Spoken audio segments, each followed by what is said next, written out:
It's great to welcome back Tim Karr, Senior Director of Strategy for FreePress. FreePress has been working on the issue of net neutrality for as long as I can remember, Tim. And, after the big net neutrality results that we had recently, people were sort of basking in what seemed to be a big success. And in many ways it was, right? Former cable lobbyist Tom Wheeler at the FCC going in what seemed to be mostly the right direction on the issue, et cetera, et cetera. But we haven't really heard too much from corporate media since. And there are still some challenges that people may not be aware of. So let's start there. Where does net neutrality stand now?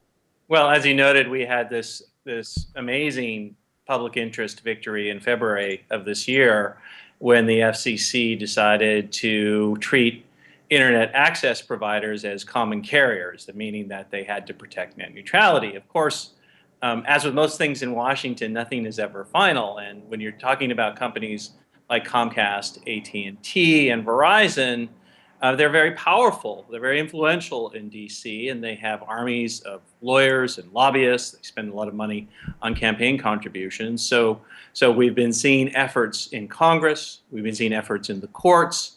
And most recently, we've been seeing efforts by presidential candidates to roll back this spectacular win that granted internet users the rights to connect and communicate without interference from their phone or cable company. So let's go through the different possibilities you mentioned one at a time to sort of explain how likely we may see a reversal from each avenue. First of all, the presidential candidates, like Jeb Bush, for example, who Yeah. says right away, I would repeal net neutrality. Could a president, if they wanted to, in January of 2017, undo everything that has been done? Well, they could certainly try. As the president's relationship to the Federal Communications Commission is that that president, either he or she, gets to appoint FCC chairperson and commissioners, and whoever is in the White House also has a majority. The party has a majority at the FCC. So, if we were to see a Republican president in the White House, we would have a 3-2 Republican majority at the FCC. So they could begin a proceeding to roll back the victory that we have won in February. However, it would be very difficult, I think, for them to argue the case that putting internet access providers under common carrier in any way has harmed the industry, in any way has harmed consumers. So they can certainly talk about it, and certainly will be talking about it. I expect more in a campaign season, but the legal scenario is somewhat complicated given that the FCC acted under its full authority under the 1996 Telecommunications Act. So let's go then from the presidential candidates and a potential president sort of setting the wheels in motion to the legal side of it. And I've read conflicting opinions on this. There are some legal experts who say that the reclassification of internet service providers as common carriers may be vulnerable, I guess would be the term they've used with regard to the law. Christopher Yu, for example, from the University of Pennsylvania, says reclassification of broadband service would not survive judicial review. Talk to us a little bit about the legal side of that. Well, after the FCC made this decision in February, and after the actual rule came into effect in June this year, a coalition of internet service providers and their trade groups, like the National Cable and Telecommunications Association, filed suit against the FCC. They're now suing the FCC, and they argue, they argue that the FCC overstepped its authority when it did reclassify internet service providers as common carriers. In this way, there has been a process of a back and forth process of the filings of briefs from both the industry side and from the side of the FCC. I should say that Free Press, my organization, is intervening on behalf of the FCC in support of their decision. There are a number of legal arguments out there. We argue that the FCC was within its full authority. There was a Supreme Court decision in 2005 called Brand X that said the FCC could reclassify in this way.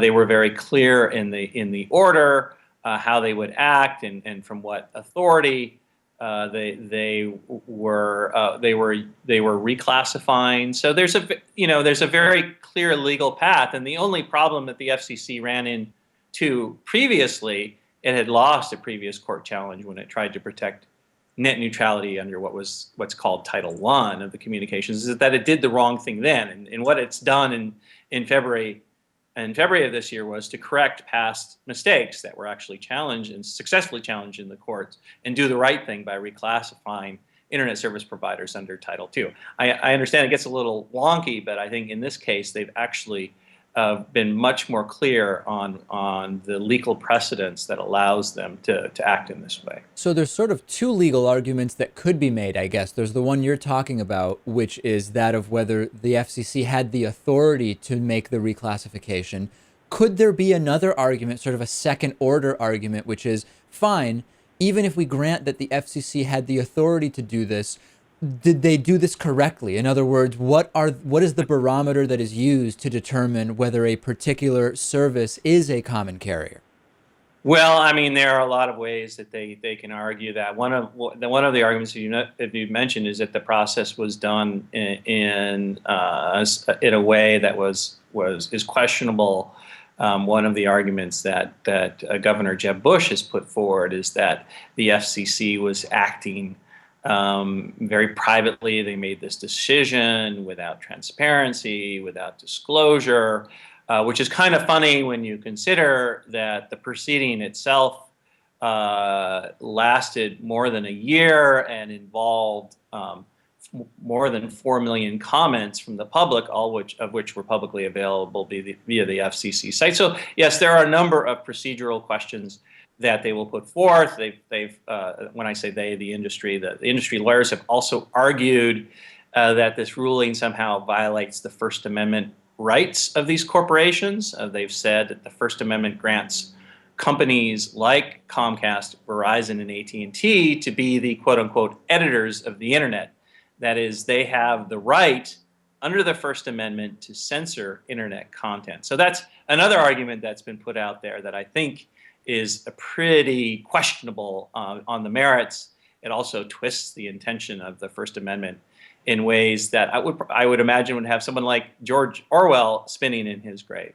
We recently reported, I think it was a week or two ago, that the average cable TV bill now is up to about $100, up about 40% over the last 5 or so years, and that this has coincided with not a huge, but not an insignificant 4 or 5 percentage point decrease in the number of people who pay for cable television today versus 4 or 5 years ago. So isn't this sort of broader environment that we're starting to see of a move slightly away from paying for cable TV, combined with getting content from Netflix and Amazon, etc., isn't this only going to further the sort of feverishness of the industry, the cable industry, to try to counteract net neutrality? Well, I think the industry has really been arguing, their whole frame around this is really that this is about the future of television, because they are seeing that evolution where more and more people are watching video via their high-speed internet connection, and there is this slight decline in the number of subscribers for traditional pay TV services like cable. So they are very fearful in that sense that we are going to what's called cut the cord. Cut our cable service, and then use the internet using services such as Netflix or Hulu and others to watch television. And their answer to that is to try to get more control over the internet. That's why they're making these arguments that they need to be able to discriminate, that is, to favor certain services or to try to control where you go online in order to survive.